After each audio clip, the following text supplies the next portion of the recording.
Assalamualaikum warahmatullahi wabarakatuh. Berjumpa kembali teman-teman di channel kita ya, Mas Tio KDR.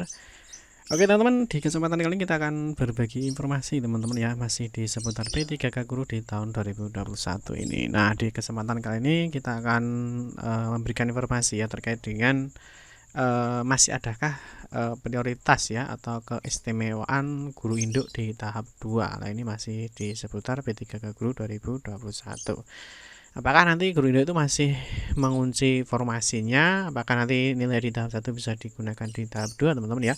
Terus apakah nanti guru non induk ya itu bisa menggeser di sekolahnya ya? Jadi artinya guru induk itu bisa saja dia tergeser oleh guru yang dari non induk. Nah, nanti kita akan membahas masih ada apa tidak untuk keistimewaan di tahap 2 ya. Terus bagaimana nanti teman-teman apakah ketika dia sudah tahu ya, mungkin dia lawannya adalah pemilik serdik atau sertifikat pendidik, apakah dia nanti tetap harus bertahan di sekolahnya ya, ataupun dia harus memilih di sekolah lain. Nanti kita akan membahasnya secara lengkap. Nah, tapi sebelumnya teman-teman, seperti biasa ya, bagi kalian yang mungkin baru melihat channel ini atau mungkin baru bergabung di channel ini ya, jangan lupa klik tombol like dan subscribe, silahkan bunyikan lonceng notifikasinya biar Anda selalu mendapatkan informasi-informasi terbaru dari kita.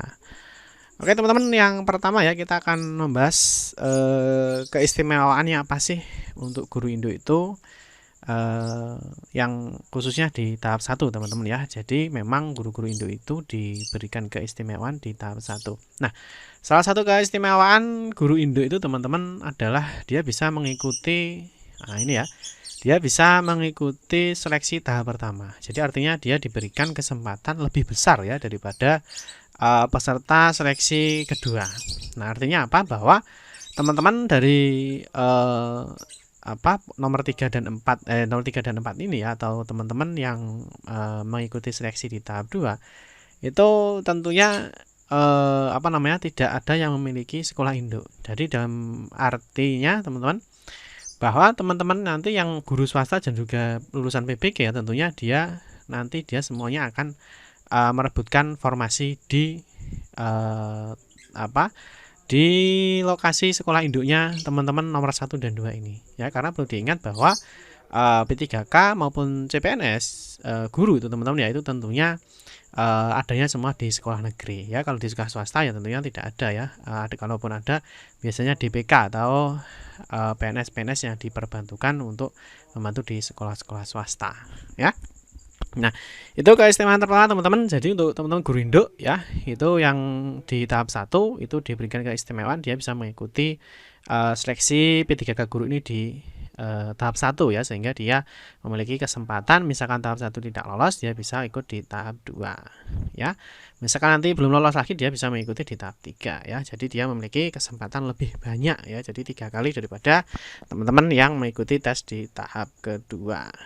Nah, yang kedua teman-teman, apa sebenarnya keistimewaan yang kedua? Yang kedua adalah dia mengunci formasi teman-teman ya. Jadi ketika nanti di sekolah induknya itu ada formasinya ya, kalau kita lihat di permenpannya teman-teman, kalau kita lihat teman-teman di permenpannya ya, mengenai seleksi kompetensi 1, di mana teman-teman dalam hal kebutuhan P3K tersedia di sekolah tempat pelamar mengajar ya saat ini.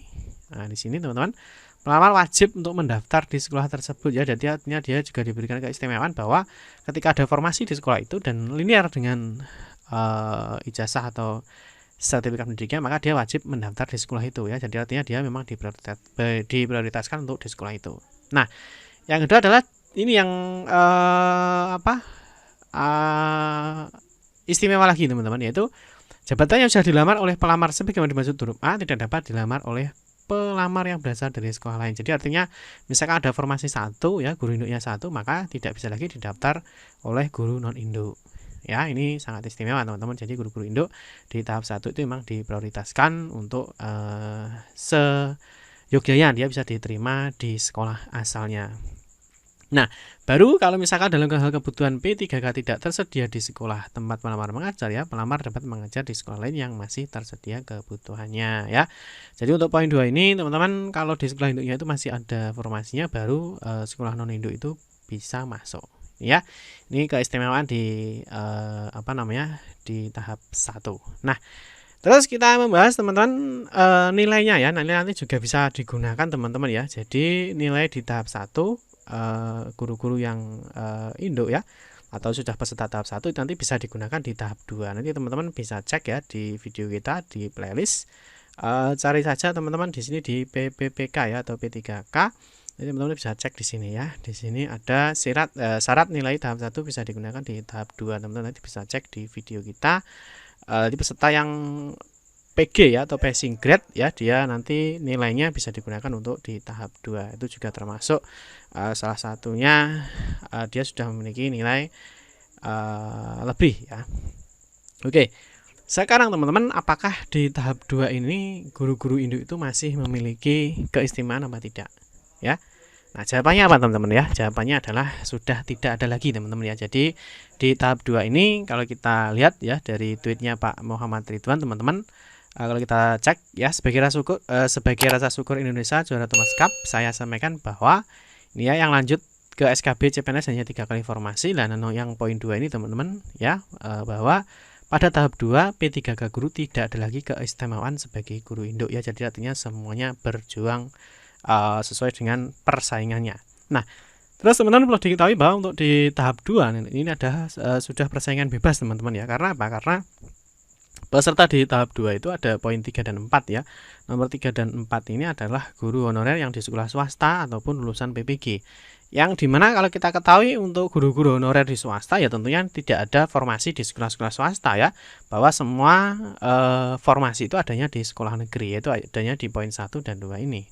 Apalagi teman-teman yang lulusan PPG yang dia belum mengajar ya tentunya dia tidak memiliki sekolah induk ya. Maka untuk di tahap 2 ini guru induk sudah tidak ada prioritas atau tidak ada keistimewaannya lagi. Maka nanti di tahap 2 ya semua harus berjuang ya. Jadi artinya teman-teman harus mempersiapkan diri karena nanti tahap 2 akan segera dibuka ya untuk pemilihan formasinya. Jadi teman-teman persiapkan dengan baik. Semoga nanti di tes kedua ini ya teman-teman bisa lolos ya. Tidak usah khawatir. Karena nanti teman-teman misalkan untuk lawan kalian teman-teman kan juga tentunya belum tahu ya siapa saja lawan kalian ya. Siapa tahu nanti ternyata teman-teman kalian belum memiliki serdik ataupun tidak mendapatkan afirmasi ya. Tetap positif ya. Semoga teman-teman nanti bisa diterima di tes kedua ini. Nah, terus yang perlu dipahami juga teman-teman nanti di tes kedua ini ya. Nanti kita lihat untuk permenpannya teman-teman. Di nomor 1169 tahun 2021 ya, bahwa untuk penentu kelulusan di seleksi kompetensi tahap 1 ya, seleksi kompetensi tahap 2 dan juga seleksi kompetensi tahap 3 itu diberlakukan secara berurutan dengan ketentuan sebagai berikut ya. Jadi nanti di diktum 8 teman-teman kalau kita cek ya, nanti penentu kelulusan akhirnya yaitu tetap ya bahwa terhadap seluruh peserta diberlakukan nilai ambang batas kategori 1. Kategori 1 ini ambang batas yang kemarin teman-teman ya. Jadi yang permen sebelum nomor 1169 ya. Nanti teman-teman bisa cek aja di video kita ada. Atau teman-teman bisa cek aja di permen PAN ya. Nanti teman-teman bisa dilihat bahwa batas kategori 1 itu yang mana mengenai nilai ambang batas P3K guru ya. Jadi nanti tetap tahap 2 ini tidak ada prioritas guru induk ya. Jadi nanti yang digunakan untuk perankingan ya diberlakukan nilai ambang batas kategori 1 ya dan berperingkat terbaik itu ya.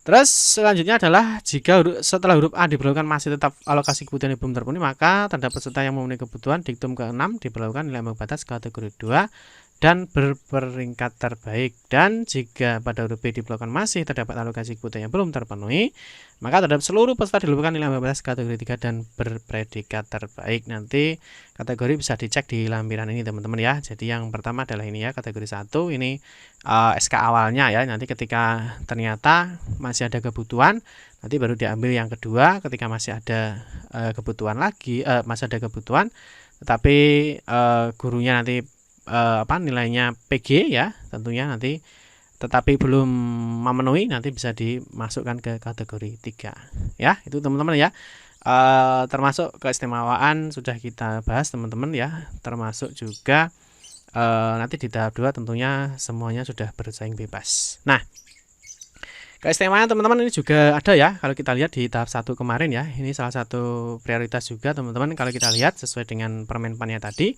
bahwa ketika di sini ada formasinya, misalkan di sini ada 5 teman-teman ya. Nah, ini guru induknya ada 1 2 3 4 5 ya. Ketika ada yang satu tidak lolos ya, misalkan ya, satu tidak lolos, nah, seharusnya ini kan dia masuk ya. Seharusnya dia nilainya dia YP1 ini harusnya dia passing grade ya.